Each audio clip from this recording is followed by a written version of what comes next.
لا إله إلا الله لا إله إلا الله لا إله. Hadirin hadirat Bapak Ibu jamaah salat maghrib yang dimuliakan Allah, kita bersyukur malam hari ini bisa ketemu di majelis ilmu. Ketemunya kita di majelis ilmu berarti tanda kalau Allah menghendaki kita menjadi hamba yang baik. Dalam hadis Nabi mengatakan mayyuridillahu bihi khairan yufaqihu fiddin. Siapa yang dikehendaki Allah menjadi hamba yang baik maka akan dipahamkan agama. Maka ketika kita repot dan sibuk dalam mencari ilmu agama, ini berarti tanda kalau Allah cinta dengan kita. Kata Ibnul Qayyim, inna min alamati mahabbatu rabbih isghaluhu fil ilmi wa ta'ati. Sesungguhnya kalau Allah itu senang sama hambanya, maka hamba itu akan disibukkan untuk mencari ilmu dan sibuk dalam ketaatan. Dan kebalikannya, wa inna min alamati i'radu rabbih isghaluhu ma la ya'ni.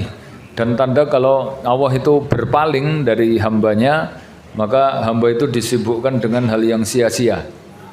Makanya semakin banyak perkara yang sia-sia itu bisa jadi enggak dosa tapi enggak ada manfaatnya. Itu kalau kemudian kita sering terjerumus dalam perkara yang lagwun atau mubadir atau sia-sia, maka ini tanda kalau Islam kita juga enggak baik. Nabi menjelaskan ukuran baiknya orang Islam ini ternyata bukan dari sholatnya, bukan dari jubahnya, bukan dari gelarnya LCMA atau gelar ustadz dan sebagainya. Tapi Nabi mengatakan ukurannya adalah sejauh mana dia meninggalkan hal yang sia-sia, itu ya. Dalam hadis Nabi mengatakan min husnil islamil mar'i tarkuhu ma la ya'ni.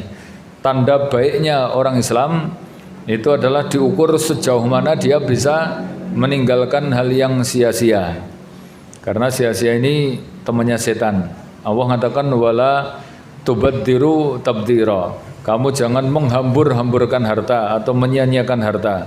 Innal mubadzirin kanu ikhwana syayatin. Karena mubadir orang yang sering menyia-nyiakan harta, walaupun dalam ayat itu harta sebetulnya, tapi ternyata enggak cuma harta. Semua perkara kalau kita sia-siakan, yang kita lakukan tidak ada nilai pahalanya, nah itu disebut lawun. Jemaah rahimakumullah, di malam hari ini sesuai dengan tema berkaitan dengan 5 penyakit hati yang harus diobati. Ini saya nukilkan nasihat dari seorang ulama tabi'in, Malik bin Dinar. Beliau mengatakan akhbisi khamsan bi khamsin. Kamu cegah 5 penyakit hati yang membuat Allah benci, yang membuat kita hidup sengsara dengan 5 amalan.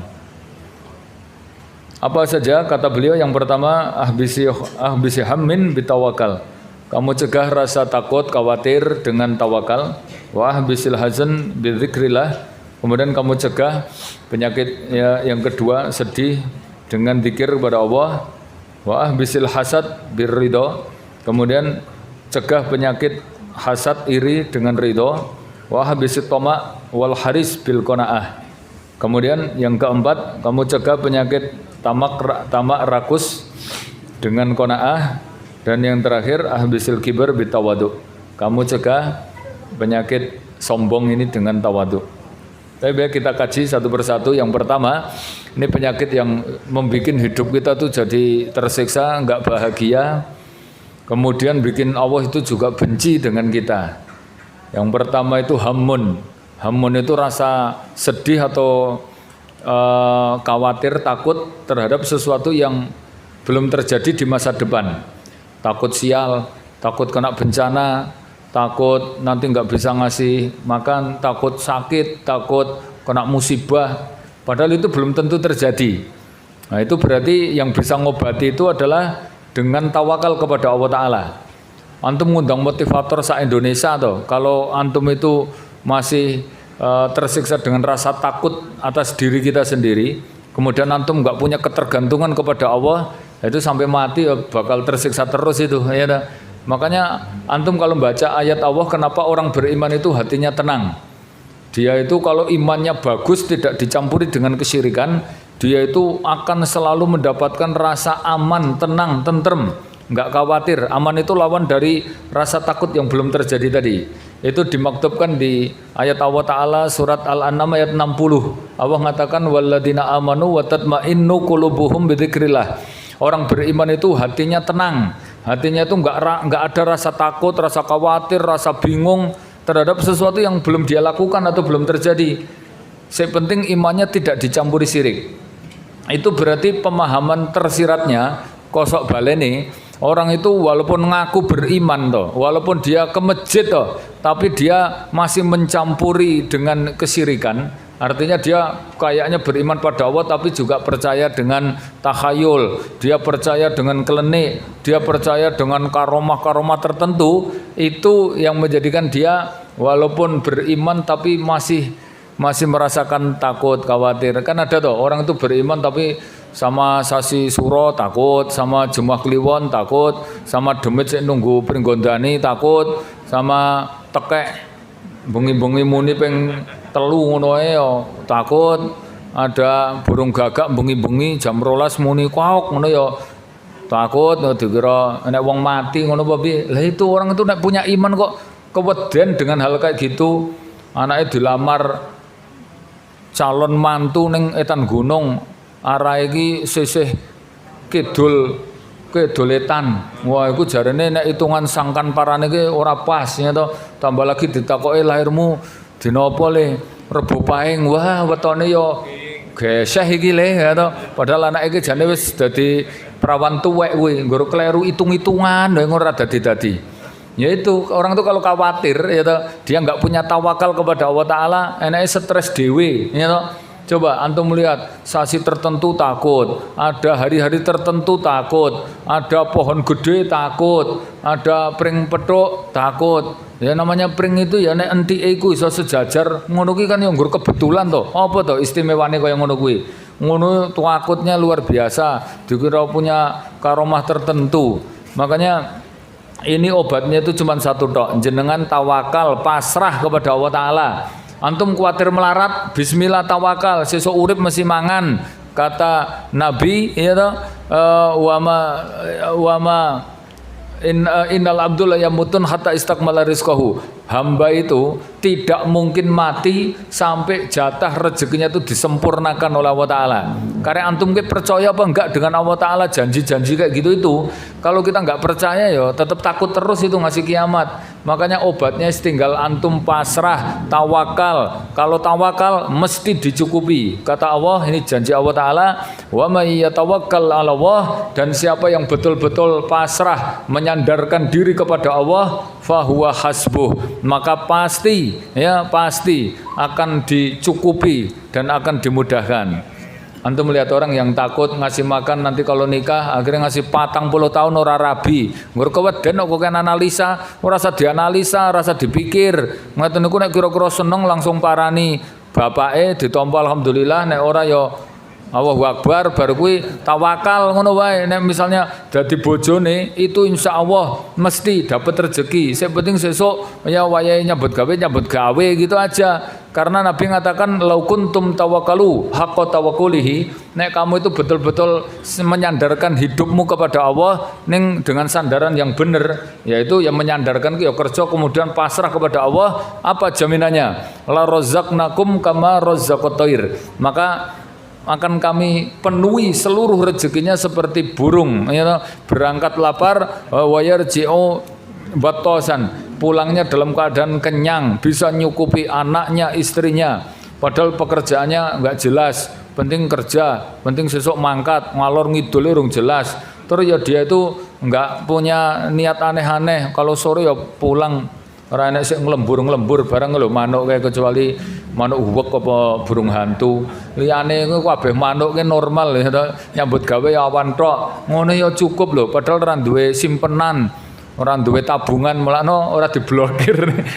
Ya karena tenang dia itu. Wis pokoke penting pikir sesuk gitu aja. Ora pernah batas-batasi apa enek manuk lanang ngomong nang bojone, Kowe nek ngendhok aja punjul ka loro lho ya. Masalahe ngerti dhewe, aku nyambut gawene isone kaya ngene. Engko nek kowe ngendhok pirang-pirang terus netes kabeh, ha sik mangani sapa, sik ngloloi sapa? Ora pernah mikir gitu, penting besok berangkat, kerja, pulang kenyang. Itu nanti nek misalnya netes ya toh, kemudian diloloi, kemudian iso mabur ngendhok meneh. Engko anake iso mabur ngendhok meneh. Kuwi selama produktif ngendhok wae. Nyatane kecukupan terus apa enek burung kualiran bunuh diri karena terhimpit ekonomi. Kok awake dhewe manusia yang otaknya jauh lebih besar dari burung kok stres bunuh diri ya toh gara-gara apa namanya masalah ekonomi. Ini banyak banget loh kasus sejak ada ojol, kemudian apa itu pinjaman pinjol dan sebagainya itu sudah stres bunuh diri, angkanya meningkat sampai 25% itu penelitian di Indonesia. Saking parahnya sampai nggak masuk akal loh, ada ibu-ibu itu karena utangannya karo rentenir bank pelecit wis ora iso bayar, anaknya nggo jaminan, padahalnya anaknya masih PAUD loh kuwi. Akhirnya sama rentenirnya itu anaknya dikamplengi ben bayar mboke. Akhirnya mbok itu tetep ora iso bayar sampai anaknya diopnam. Wah, jan kuwi mboke karo rentenire padha setane kok kuwi ngono. Ya kayak gitu itu namanya hutang itu bikin siksaan hidup. Kayak begitu ya. Yang pertama penyakit hamun, maka obatnya adalah tawakal. Wis yakin pokoknya antum tinggal pasrah wa malana alla natawakkal 'ala Allah. Terus jenengan nek ora pasrah ki arep ngopo? Lho jenengan punya Allah taala, Maha Kaya, Maha Kuat. Pernah Imam Al-Ghazali itu beliau mengatakan apa yang membuat saya sedih? Ya toh, di belakangku ada Allah yang Maha Kaya, Maha Perkasa, terus Maha Berilmu. Itu kalau dianalogikan, Mbak, misalnya jenengan kuwi duwe backing wong telu, siji wong paling sugih, siji wong paling kuat, siji wong paling pinter. Ngono ki tenang banget ya to. Nek apa-apa ngono karek pasrahke wong telu kuwi beres kabeh. Lah antum punya Allah taala kok khawatir. Ini kan apa namanya fatal banget tuh kayak gitu tuh.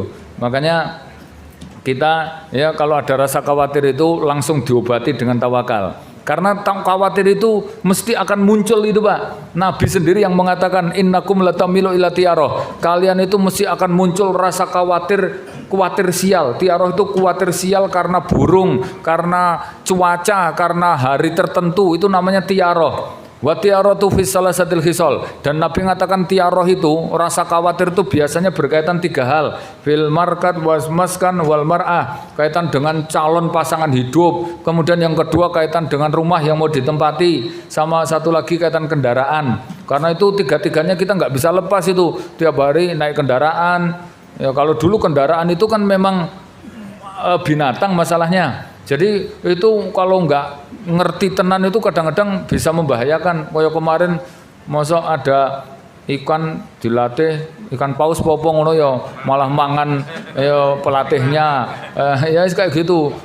Pawang boyo, caplok boyo gitu ya ada, pawang ulo, cokot ulo gitu tuh ya. Itu kalau bukan karena memang tawakal sangat mudah bagi Allah Ta'ala itu untuk merubah kayak gitu itu kaitan kendaraan ya di lewat binatang. Maka sama binatang itu kalau kita nggak pasrah kepada Allah Ta'ala, itu binatang itu susah dikendalikan memang. Zaman dulu itu kan kendaraannya kuda, onta. Makanya Nabi itu ngajari kalau naik kuda itu diusap kepalanya kemudian baca doa subhanalladzi sakhkhara lana hada wa ma kunna lahu muqrinin. Ya Allah, Engkau yang sudah menundukkan binatang ini untuk saya kendarai. Gitu. Makanya ojo sombong-sombong. Karena binatang ini ya toh nek didongani iki ya nurut. Makanya motor kendaraan nek sekarang ya motor mobil ini ternyata hubungannya sangat erat dengan spiritual pemiliknya. Bisa jadi mobil anyar tahun 2017 dongkrok ya toh overhead apa bisa apa namanya rusak fatal. Sementara ada mobil tuwek tapi malah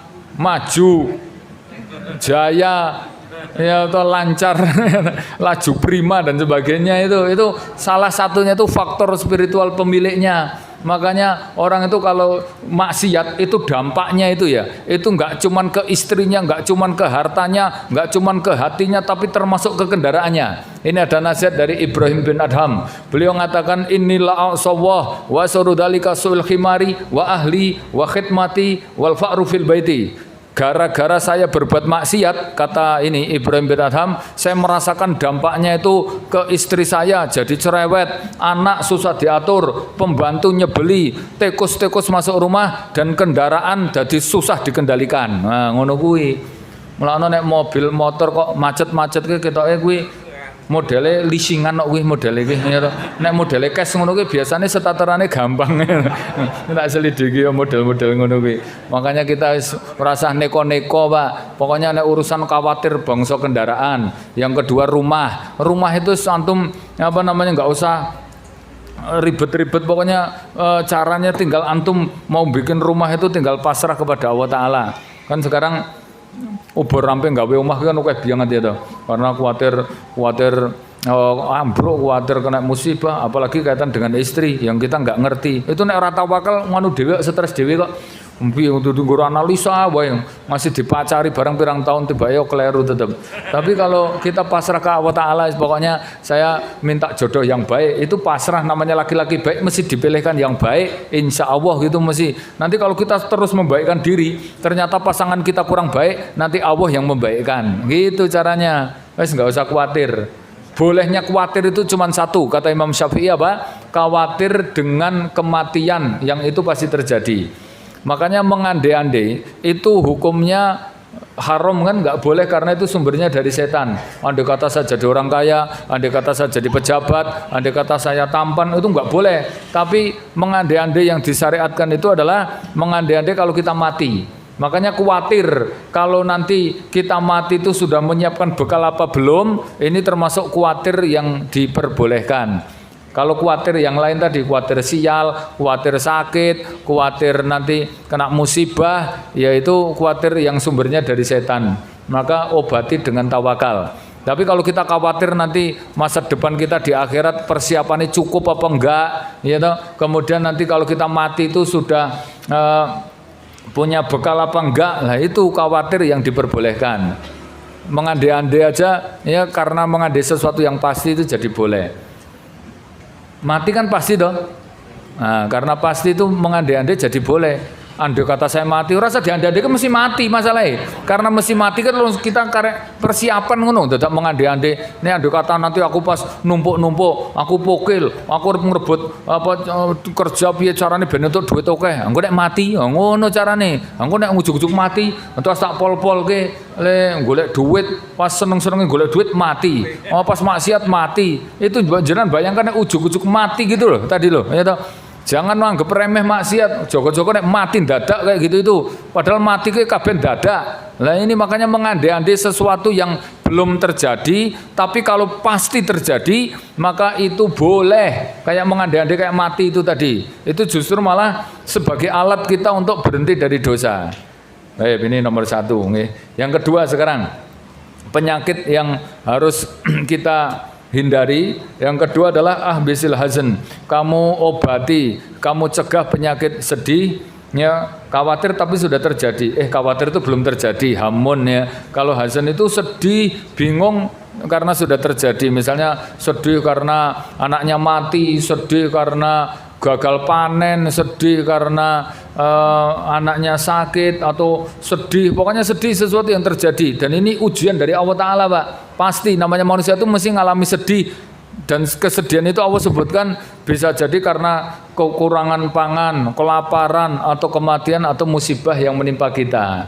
Makanya obatnya itu cukup dengan, ya kalau sedih-sedih kayak gitu ya sabar, diobati dengan dzikir. Di sini sebutkan obatnya itu dengan dzikir. Nanti Allah akan turunkan obatnya yaitu ketentraman jiwa. Dalilnya Allah mengatakan walladzina amanu wattatma'innu qulubuhum bidzikrillah. Orang yang beriman itu jiwanya akan dibikin bahagia, hatinya dibikin bahagia oleh Allah dengan dzikir. Jadi kalau sedih itu obatnya dzikir. Karena dzikir itu nanti antum merasakan bahagia yang sifatnya abadi. Itu kalau dalam bahasa Arab namanya sakinah. Itu bahagia yang levelnya paling tinggi. Kalau bahagia yang sumbernya dari setan itu namanya ladat. Nah, ini perlu saya jelaskan dulu nih. Kata Ibnul Qayyim, namanya bahagia itu ya, itu ada 3 tingkatan. Ya, Ibnul Qayyim itu jelaskan 3 tiga tingkatan bahagia itu. Yang paling bawah ini namanya ladat. Itu bahagia yang paling sebentar. Dia bahagianya hanya pas melakukan. Karena ini sumbernya dari setan. Ya, itu caranya ya lewat maksiat. Misalnya mabuk, dia bahagia. Pas mabuk nanti selesai mabuk stres meneh, dogem, wah itu ketok bahagia. Dangdutan atau maksiat atau apapun yang dia lakukan, mencari kebahagiaan kok lewatnya maksiat, itu bahagia cuma sebentar banget hanya pas melakukan. Karena itu sumbernya dari setan. Dan itu namanya dalam bahasanya Ibnul Qayyim itu adalah al-ladat. Kalau ladat atau kesenangan ini, itu kalau semakin dituruti, maka semakin hilang. Contoh ya contoh misalnya kita mencari kesenangan dengan mabuk itu terus frekuensinya naik. Ya levelnya tuh naik, mendem itu ya levelnya naik terus. Makanya mereka akhirnya bisa overdosis. Zina atau dia mencari kesenangan seksual tapi tidak lewat syar'i dengan kesenangan zina tadi, maka terus levelnya naik dan dia tersiksa. Ya akhirnya dia semakin tersiksa. Makanya dia cari obsesi, nyari fantasi-fantasi tertentu. Ya, zina dengan ini sudah, nanti zina dengan PSK sudah, ganti lagi fantasinya itu zina dengan perempuan hamil, nanti zina dengan mbah-mbah, nanti lama-lama zina dengan orang bule, nanti zina dengan orang hitam banget, nanti lama-lama zina dengan anak kecil, nanti lama-lama sama binatang menunggu. Memang kayak gitu tuh siksaan. Makanya antum kalau mencari kesenangan kok urusan kayak gitu itu jangan dilebihkan, harus diatur. Rumus ini Pak, kesenangan kalau tidak diatur itu nanti akan hilang. Antum mangan sate ki seneng tapi nek enggak diatur, mangan sate wae engko dadi wis ora enak meneh. Mulane bakul sate ki ora doyan sate. Rata-rata bakul sate malah mangane gelem, karak, ngoten niku. Jenengan nek pengen enak mangan sate kuwi aja dadi bakul sate. Jenengan nek pengen wisata ning Tangmangu ya to seneng duwe wisata Tangmangu, omahe aja Tangmangu. Nek omahe Tangmangu biasa ngerti ngeten nika, ya to. Jenengan nek pengen nikmat ning pantai, gawe omahe aja ning pinggir pantai. Nek uripe ning pantai bendina jeleh ngerti pantai ngeten niku. Makanya itu kesenangan dunia memang begitu sifatnya ghurur. Yang kedua, ini kesenangan level kedua itu namanya husnul matlub, tercapainya tujuan. Misalnya dia tujuannya pengen jadi pejabat, bisa dia bahagia lebih lama. Nah kalau ini bahagia yang levelnya lebih lama, cuman itu nggak abadi juga, cuman lebih lama. Kalau maksiat tadi kan paling 1 menit 2 menit ya pas ngelakoni itu toh. Tapi kalau ini lebih lama, misalnya dia pengen punya rumah, rumahnya terwujud, nabung 5 tahun akhirnya jadi rumah, bahagia, bisa jadi 1 tahun 2 tahun. Dan kalau dia bisa merawat dengan syukur, maka itu lebih lama lagi. Tapi tetap nggak awet karena nikmat ini Allah memberikannya tidak hanya orang beriman, orang kafir aja juga dikasih. Namanya rumah, duit, jabatan, kendaraan, itu orang kafir juga dikasih. Kalau antum mencari kekayaan atau kebahagiaan lewat poin yang kedua, itu nanti ya antum juga ngerasakan seperti yang dirasakan orang kafir itu. Nah ini kebahagiaan yang level tertinggi, ini sifatnya permanen, ini kebahagiaan yang hakiki karena sumbernya dari Allah Ta'ala. Itu dalam istilahnya Ibnul Qayyim itu adalah as-sakinah, ketentraman, dan itu letaknya adalah lewat dzikir. Dzikir ini bisa sholat, bisa baca Quran, bisa pengajian, bisa melakukan ketaatan, bisa rihlah syariah. Ada 6 tafsir dzikir yang disebutkan Ibnul Qayyim itu. Semuanya ada dalilnya dan dulu kayaknya sudah saya sebutkan ya itu ya. Pokoknya antum nek pengen mencari kebahagiaan, panggonan itu bukan kok mengejar profesi, mencari numpuk-numpuk dunia. Itu ketoke bahagia ki nggur ketoke, tapi orangnya itu tersiksa. Coba jangan tonton wong sugih di tempat saya itu, ora tak sebutke jenenge. Aku ngerti ngono nonton tok wonge mesake aku ya. Oh alah.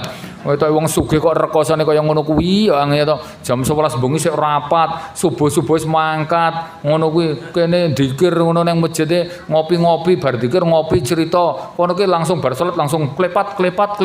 Oh alah wong sugih kok ora iso ngopi ben esuk. Ya to.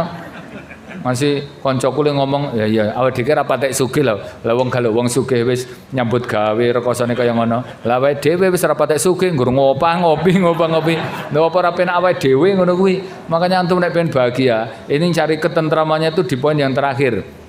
Lewat dzikir. Dzikir itu ya ada 6 jenis dzikir kan, yang itu semuanya menjadi sumber ketentraman hidup. Nomor 1 ngaji. Makanya pengajian disebut majelis dzikir. Para ulama disebut ahlu dzikir. Yang kedua, ya, ini letak dzikir itu tafsirnya adalah salat. Antum nek sedih salat ngeten iki lho. Nek bunek-bunek nang omah mangkat pengajian ngeten iki. Ya, Pak. Salat wis bahagia, krungu pengajian kuwi ya bahagia. Wis kepepet orang rungok ketemu koncone ngono karo nyenek-nyenek apa ora bahagia. Nek kurang bahagia meneng kok barisa mampir bebek goreng ngarep kuwi ngajak bojone, mosok kurang bahagia to kaya ngono kuwi. Sik bunek-bunek kuwi masalahe ora pernah ketemu koncone. Nang omah wae mulek wae kaya ngono kok ora stres dhewe. Makanya wong sugih sik stres kuwi kon mara ning Masjid Fatimah kene, kon lenggah ngrungokke pengajian, kon santai-santai menikmati ngono ben bolong ya to, pikirane ki ben padang, atine ben jembar. Orang kok ngukur donya wae terus duit akeh pirang-pirang kene simpen tok nggih apa coba kaya ngono kuwi. Mati ngono gelo lho kuwi ya to. Wong sugih-sugih ora ngaji nggur golek dhuwit wae entuk nggur simpen pirang-pirang ki terus kapan ngono lho le menikmati. Selak mati, masa menikmati duit lho karek sebentar. Delok ongkas loro, nek ora loro repot, nek ora repot mati, wis kuwi gelo banget lho kuwi. Aku nggur arep nyati ki rung sempet terus iki ya to. Aku nang batine iya ya nggur ngarep nyati padahal jane wis dianggarke lho ya to. Aku wis ngajukan proposal wis cair lho ki nggo nyati ki. Lah kok ya ngono urung sempet ngono nggur pindah ngono kuwi. Ki rencana bar iki ya tiba iki pertemuan keluarga iki waduh ora iso meneh ki engko jelas iki. Jamaah rahimakumullah, ini ya ngaji. Yang kedua Pak, salat. Itu dalilnya dzikir itu salat itu tafsirnya dzikir itu idza nudiya li sholami yaumil jumaah fasau ila dzikrillah. Makanya kalau sedih salat. Nabi aja kalau sedih nyuruh Bilal salat. Yang ketiga Pak, Al-Qur'an. Makanya nama lain Al-Qur'an itu ad-dzikru. Nek antum sedih baca Quran. Ada murid yang konsultasi ke Ibnu Taimiyah, saya kok sedih. Apa kata beliau? Ma ra'aitu taqdilil qalbi wa tatminu sa'adah wa taqwiyatul jismi illa bidawa minador ila qalila. Saya itu enggak pernah ngerti, Mas, amalan yang bisa menenteramkan hati, bikin jiwa kita bahagia, ngalahke terus banyak baca Quran. Sampai muridnya itu letekok ngeten, kam naqra minal Quran. Lah kalau gitu berapa banyak saya baca Quran? Biqadri maturid minas sa'adah. Ya sebanyak ketentraman yang pengen kamu dapat. Kowe pengen bahagia sepiro? Sebanyak itu kamu baca. Saya akeh le maca, saya bahagia. Ngono lho keterangan Ibnu Taimiyah itu ngeten niku. Yang keempat ini tafsir dzikir apa? Rihlah syariah. Makanya Allah itu menyuruh kita Pak sering keliling, sering dolan, piknik, kemudian piknikku mangan-mangan, nonton kebesaran Allah Ta'ala. Apa perlu tak sampaikan dalil wajibnya piknik ngejak keluarga, mangan-mangan, seneng-seneng nonton pemandangan-pemandangan yang indah niku napa perlu dijelaskan apa pripun dalile? Wakeh kuwi dalile kuwi ya toh. Dulu pernah saya sampaikan surat Ali Imran 182 itu tentang tafsir dzikir. Allah ciptakan langit bumi kemudian keajaiban itu menjadi tanda kebesaran waladina yadkurun bagi orang yang dzikir. Allah itu ngatakan ngeten Mbak, iki ayat sik luwih cetha perintah kon piknik kemudian pikniknya orang gur piknik tok ning karo mangan-mangan barang.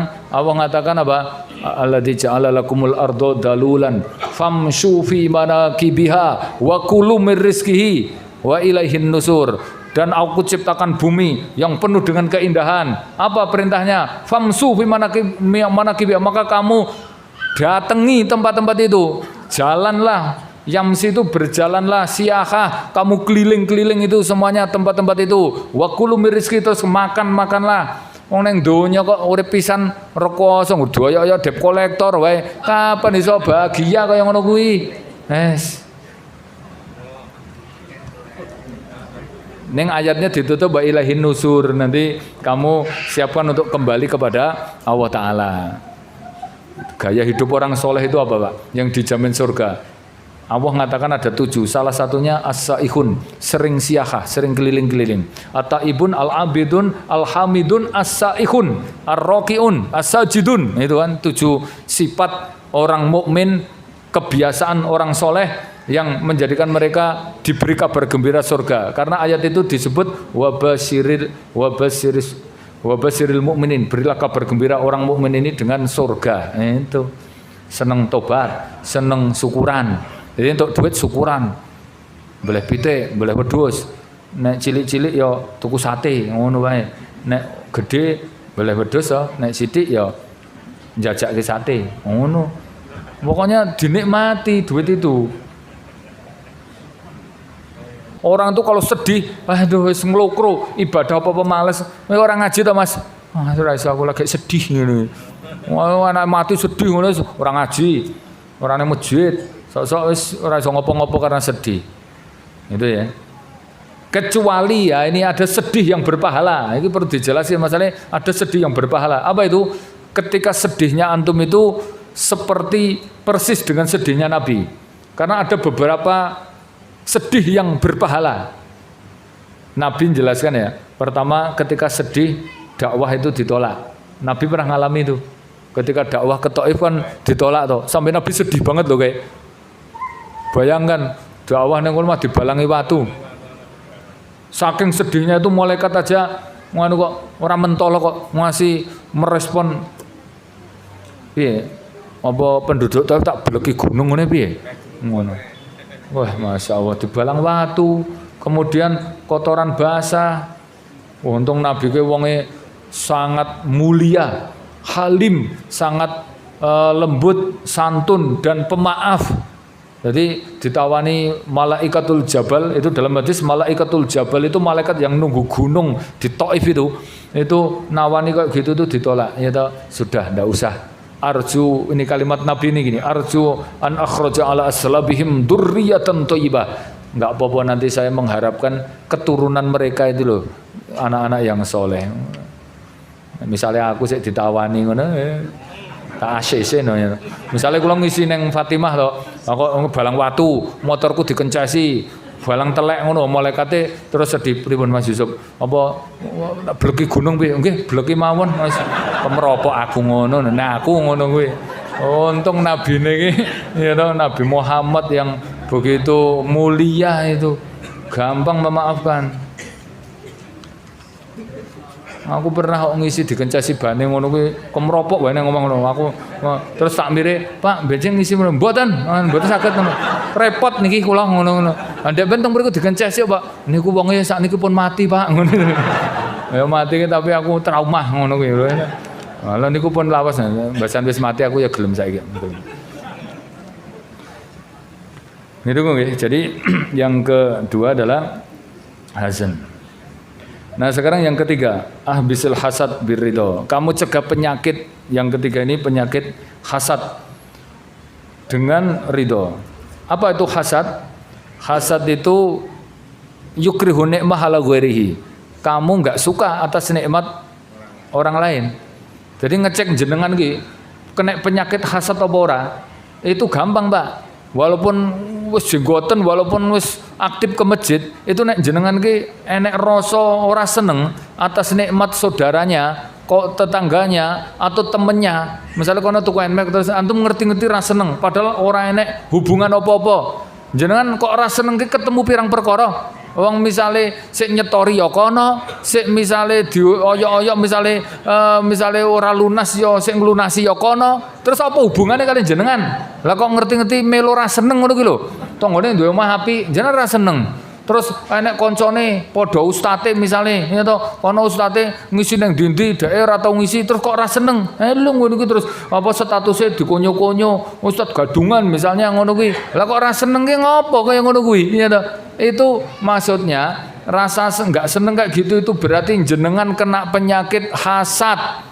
Hasad ini nek diteruskan, Pak, itu membuat Allah itu sangat murka. Karena hasad itu sama saja membenci nikmat Allah. Nek jenengan orang seneng nikmat yang ada pada orang, itu kan berarti sama saja membenci pemberi nikmat toh. Misalnya koncone ngaji tuku enmek anyar, jenengan ngerti-ngerti ra seneng. Nah coba, itu berarti jenengan itu nggak suka atas pemberian nikmat dari Allah Ta'ala. Itu nek diteruske, itu koyo-koyo kita itu menganggap kalau Allah itu nggak suka atau Allah itu keliru ngasih rezeki.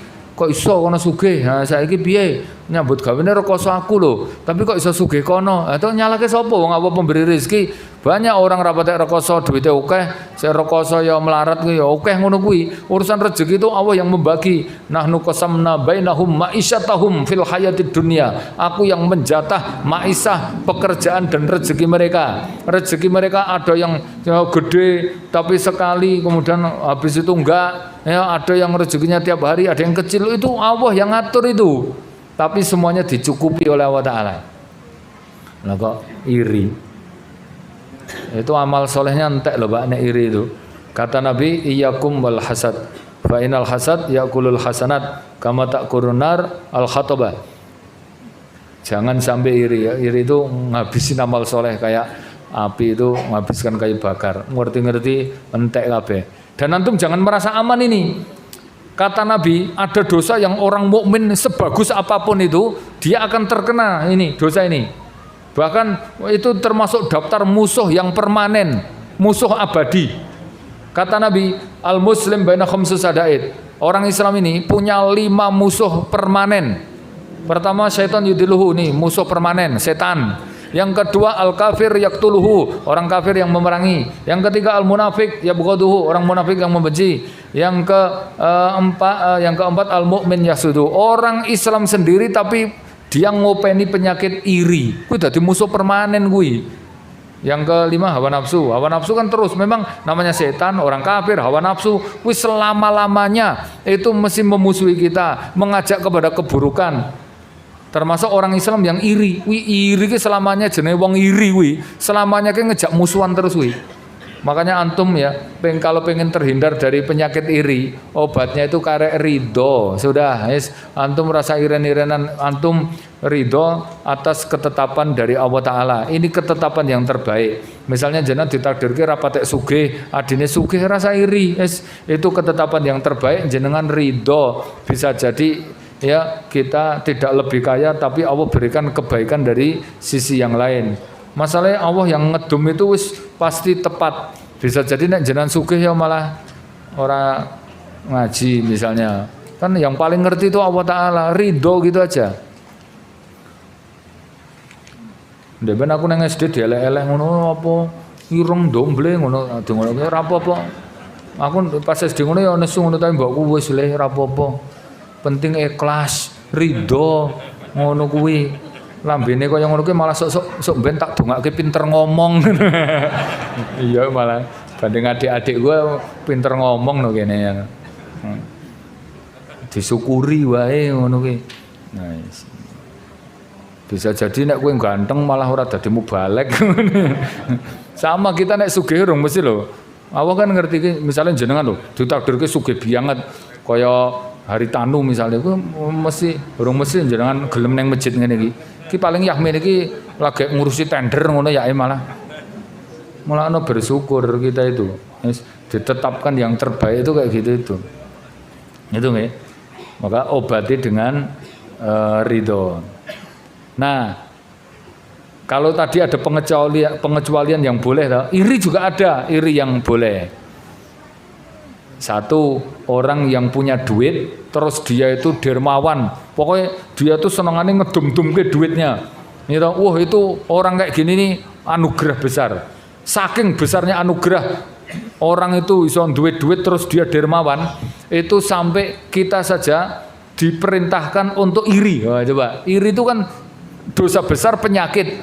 Tapi kalau antum ngerti ada orang kaya yang dia dermawan, itu sampai kita cemburu, iri saja jadi boleh. Itu menunjukkan anugerah. Berarti Pak nek jenengan kuwi duit-duit, lah kok dermawan bisa berbagi kayak doanya ya Malik bin Anas itu ya toh. Itu doanya kan ya Allah, jadikan saya capek membagi rezekimu, bukan capek mencari rezekimu. Wah tenan, duit itu kayak banget kuwi ya toh. Bingung lu ngedum-ngedum ki. Antum nek ndongake aja ya Allah ya perbanyak duitku ngono, tapi doanya itu tadi gimana doanya? Capeknya itu membagi rezeki ngono kuwi. Aku bar maca kuwi kalimat itu tak tulis. Ketemu koncoku wong ngroto ki papakan neng Palur wingi. Weh, dengaren Pak, betul mobil sinten ngono kan nyilih mobilku tak dempulke iki nyen. Anu no. Iki acara kan mereka tengok acara nopo niku Aku kelingan ucapane Imam Malik ngono, anu acara anu no, ngentek-entekke dhuwit no nang Solo no, mosok nang daerah adem ngono. Belum aja. Ora gaya temen ini. Jadi itu ya iri yang boleh. Makanya nek jenengan kok diireni, ya itu berarti bersyukur juga. Berarti jenengan mungkin punya duit yang dibagi-bagi, atau yang kedua jenengan punya banyak amal soleh atau punya ilmu yang diajarkan. Makanya kalau diireni itu berarti jenengan punya kelebihan. Gitu nggih. Ini nggak usah sedih, nggak apa-apa. Kan nggak ada toh orang yang iri sama orang idiot. Mesti iri itu sama orang yang punya kelebihan gitu kan. Berarti nek orang itu iri sama kita berarti secara nggak langsung jenengan diakui. Yang keempat, ahbisu tamak wal haris bil qanaah. Kamu cegah penyakit tamak dan rakus dengan qanaah. Apa bedanya tamak dengan haris, rakus? Ternyata kalau dalam apa namanya? Dalam Islam ini beda antara haris itu rasa nggak puas atas harta yang dimiliki. Itu namanya haris apa itu namanya? Kalau tamak itu dia nggak puas atas harta, selain harta yang dia miliki itu dia pengen apa namanya memiliki harta seperti orang lain yang lebih tinggi dari dia. Itu namanya tamak. Tamak itu nggak pernah puas atas harta orang lain. Nih, atau maksudnya pengen harta orang lain itu menjadi milik dia semuanya. Tamak, murka. Tapi kalau rakus atau haris ini nggak tahu terjemahan Indonesia ki haris itu rakus popong no. Nek rakus karo tamak ki rumangsaku ya padha wae ya bahasa Indonesia kuwi. Bingung asline iki bahasa Indonesia ki ora patek mewakili ngono lho dengan kalimat-kalimat Arab ngono ki. Aku dhewe golek kosakata sik pas ngono ya ora ketemu, tapi definisinya itu nek haris itu rasa nggak puas atas harta yang dia miliki. Nah itu penyakit Pak, jenengan ke jane wis duwe motor tahun nom, mobil ya wis tahun nom, ya toh kemudian omah ya wis model anyar, tapi karena ada model terbaru, mobil yang keluaran terbaru, antum kemudian belas nggak merasakan nikmat lagi atas apa yang antum miliki. Kenapa? Karena punya penyakit namanya haris, ya toh rakus itu tadi. Makanya itu obatnya cuman qanaah. Nek antum nggak qanaah, wira bakal bisa merasakan nikmatnya apa yang dimiliki. Maka jenengan sekarang latihan untuk menikmati apa yang ada. Coba NMAX kuwi tahun 2022, kilometernya lagi 11.000. Ya toh, sik penek banget, sik kinyis-kinyis belas, horong meleset sama sekali. Oh gara-gara NMAX model anyar, kuwi pikiran lu liyane ndelok kowe kuwi, TikTok sik dibuka ya kuwi, Facebook ya sik dibuka, marketplace ya kuwi, kemudian buka ya kuwi wae, sik jedul ya kuwi wae. Akhirnya NMAX sik nang omah kuwi mbok kinyis-kinyis, semua orang pada ngimpi-ngimpi pengen kaya ngono kuwi, belas wis ora enek nikmatnya itu. Nih toh, pikirannya gur kuwi, makanya nih saya pesen ya, antum ki nek kira-kira orang niat tuku, kuwi rasa dadak dudul-dudul apa marketplace apa dudul apa namanya Shopee Pay atau apa itu wis ngono kuwi itu nanti kenikmatan yang di rumah itu hilang. Wah, iku model anyar, wah iku model ngene iki terus kepikiran wae ra turu-turu mikir kayak gitu itu. Nek ra konak aku ngasih kiamat kuwi ora pernah dadi wong sugih, pikiran aku nggur nambah ambisi nuruti ora enek enteke kuwi. Ora rampung ya. Wis ora apa-apa lah aku ya wis kesel tak akhiri wae. Tadi kan saya baca sampai terakhir. Demikian akhirul da'wana alhamdulillah. Assalamualaikum warahmatullahi wabarakatuh.